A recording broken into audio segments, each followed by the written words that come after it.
there's an additional day that we're going to do from mid-chapter 6, and this is going to be day 8. We're going to start adding rational expressions, but I'm going to first go back to a problem where we are going to try to add two fractions together.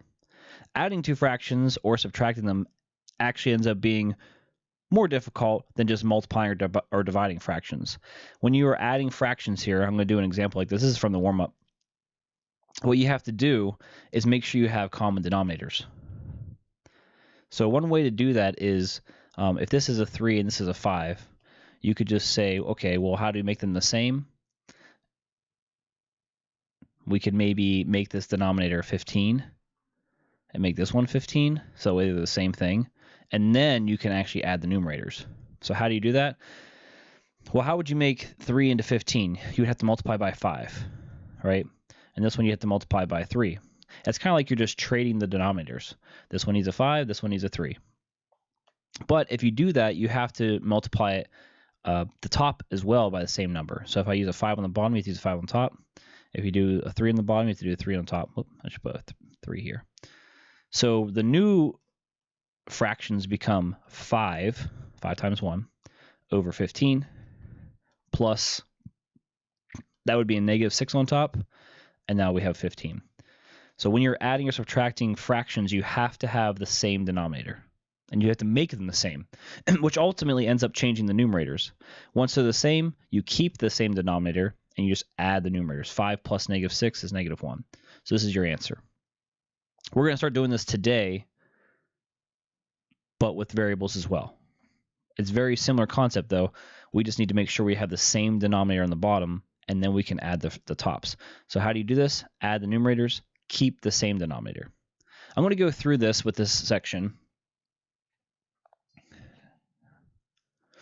and we're going to try some. I'm going to go through all the different blanks and kind of steps of how to do it, and then we'll try some. So the question for today is, how do I simplify rational expressions using factoring? So we're still going to have factoring, so we can help obtain common denominators. And we'll try a bunch of problems like that. So adding rational expressions. In order to add fractions and rational expressions, we already said this, you need to have common denominators. So the denominators have to be the same. And this is kind of what we just went through in the warm-up. So you're going to multiply the numerator and the denominator by the same factor. So in our case, in the warm-up, we did 5 over 5 or 3 over 3. And we're doing that to create rational expressions. Oh boy.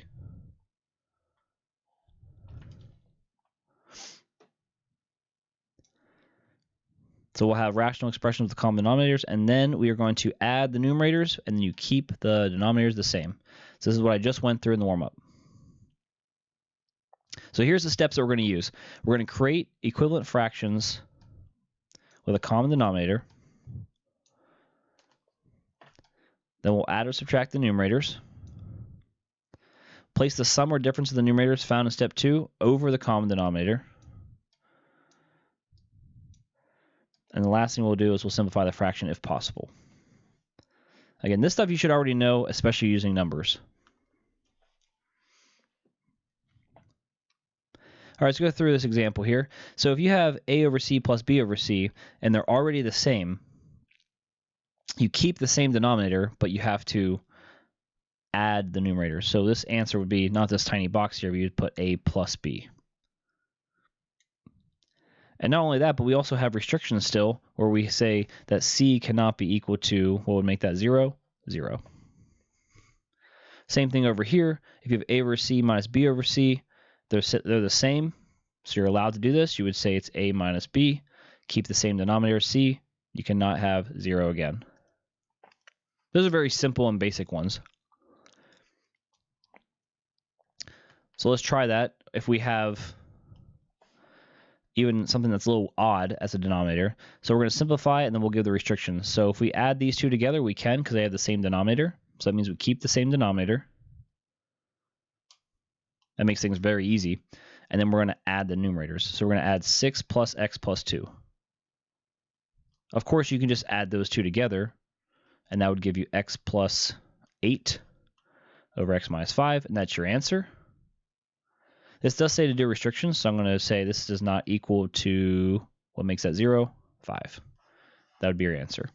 Very, very easy when they're the same denominator. So let's try one that they're not the same. We have one that's b, one that's d. So we're going to write this as a single rational expression, or just one fraction. So I'm going to rewrite it down here. 5 over b plus 4 over d. One way to do this is you can just trade the denominator. So if this one has a b, this one needs the d variable. So I'm going to multiply this one by d over d. Same thing over here. Since this one has the d variable, I need the b one, b over b. Now they're both going to be the same. db, db. The top will be 5d plus 4b. And then we have db over db. So we're making them the same by just trading the denominators that are currently there. Then how do you do this? Since they're the same, you keep the same one, and you add these together. 5d plus 4b. And that's your answer. Of course, we're going to make them a little bit more difficult and a little bit like around now. Simplify and then give the restrictions. Oh, did I give restrictions back here? It doesn't say to, but we could say that b cannot be 0, and same thing with d. d cannot be equal to 0. Include that in our answer. Example 3. Simplify the given and then give the restrictions on the variable. Okay, so we'll do restrictions in a minute.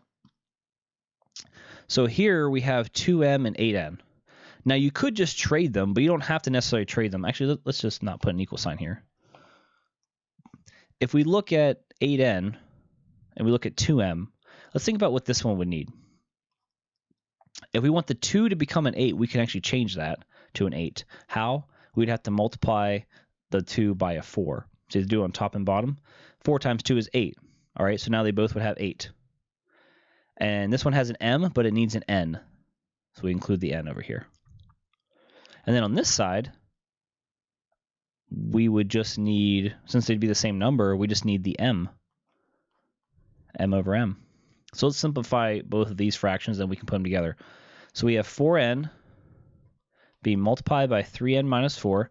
And be careful with this one because you actually have to use this as a quantity. And then we have this over 8mn minus, the top here would be 3m over another 8mn. Okay, so I'm going to actually kind of put these together into one fraction.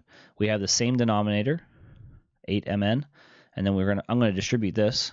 This will be 12n squared minus 16n, and then minus here is 3m. And that would be your answer. Restrictions would be what makes those 0. M can't be 0, n can't be 0. I'll include those as well. And there is no like terms here because you have n squared n and then no n. No n. This is just an m. So that would be your final answer. All right, so you have 3 problems for a huddle. And then we're going to move on to a couple more examples, and then we're done. So sometimes it can be difficult to see what the common denominator would be, especially if you have addition subtraction here. And the best way to do this is to factor it. So if you look at the first denominator, it cannot be factored. You just have 4. We're going to start trying to factor. The second one can be factored. The second denominator can be factored. We're going to factor that so we can find what's in common. So I'm going to just use this second one here and factor it. So I would have x minus 2 on top. I'm just going to factor the bottom. So if you notice this is just to be a GCF problem. I'm going to take out a 4. That's GCF between those two. And then we'd be left with 5x plus 4. All right? I'll bring the other one down, 7x over 4. So now maybe you can kind of see they both have a 4 in common. This one has a 5x plus 4, so this one needs a 5x plus 4. So I didn't really give enough room for that. Maybe I'll just rewrite it. So I'm going to multiply this fraction here by what it's missing. 5x plus 4 on the top and 5x plus 4 on the bottom. Minus x minus 2. So this second fraction doesn't need anything. If we give the first fraction a 5x plus 4, they already match. Okay, so a good rule of thumb is that we're going to keep the denominator the way it is, this 4 times 5x plus 4. So I'm going to write this as 4 times 5x plus 4. I don't need to put them back together. I want them to be the same, and they are. If you want to distribute the 4, you can. You don't have to. Up top here, I have to distribute this, the 7x. And I have this negative sign. Think of this as a negative 1. That has to be distributed to this as well. This one gets a little bit more complicated. 7x and 5x is 35x squared. 7x times 4 is 28. And then we have negative 1 times x, which is, oh, sorry, I forgot an x on this one. 7x times 4 is 28x. Negative 1 times x is minus 1x. Negative 1 times negative 2 is a positive 2. So we're almost done. We just got to combine like terms if we have any. So 35x squared, we can just combine these two, I think. Keep the 35x squared plus 28 minus 1 would be 27x plus 2 all over, and I'll keep this the same as well. 4 times 5x plus 4. Although if you wanted to say this was 20x plus 16, that would be fine too. It takes you back to this thing here. However, it's probably best to keep it like this for restrictions purposes. So let's add that in there. It doesn't say we have to do it, but I'm going to do it anyway. The restriction on this, if you remember the shortcut, you cannot have the opposite sign of 4, negative 4, and then divide that by the other number, 5. So there's your final answer. All right, there's 2 more left. So now if you look at this one, you have v minus 3 and v plus 6. Neither of these two can be factored. So both denominators cannot be factored. So what we're going to do here is we're just going to multiply them by each other to find the common denominator. So what I mean by that is, let me move this a little bit. Move this over. Since you can't factor anything, we're just going to trade. This one's going to get the v plus 6 on top and bottom. This one's going to get the v minus 3. And if you look at this, you look at these as sets, now they both have the same thing. They both have a v plus 6 and a v minus 3. Again, I'm not going to multiply those together. I'm just going to multiply the tops. So you should probably put this in parentheses so you know to distribute. So I'm going to distribute this one and this one. So this would be 5v squared times 5v times 6. That would be plus 30v. And then we have v plus 6, v minus 3, plus, again, the same thing here, v plus 6, v minus 3. Distribute this one, we get 5v minus, multiply them together, you get 15. Now they're the same denominator, keep the same denominator and add the numerators. All right, we have 5v squared, there's no other v squareds. 30v and 5v would make 35v minus 15.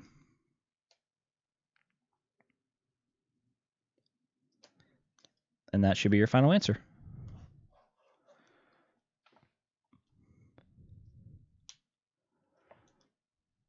All right, we have one more left. And then there's also another huddle with some problems. Okay, so this one we can probably do some factoring. This one you cannot factor, but this one you can. So we're trying to see what's in common here. So we have 6 over k plus 1, that's going to stay the same, minus 3k plus 7. The bottom here can be factored. This is difference of squares. So I'm going to write that out as 2 sets. K squared can be k and k. And then 1, you have 1 and 1. One's plus, one's minus. So now when you look at it like this, you can say, oh, they both have a k plus 1. So this one over here just needs the k minus 1. So I'll multiply this one by k minus 1. And the k minus 1 here. This one, on the right, we don't have to change at all. This can just stay the same. So I'll distribute this. We'll get 6k minus 6 over k minus 1, and k plus 1.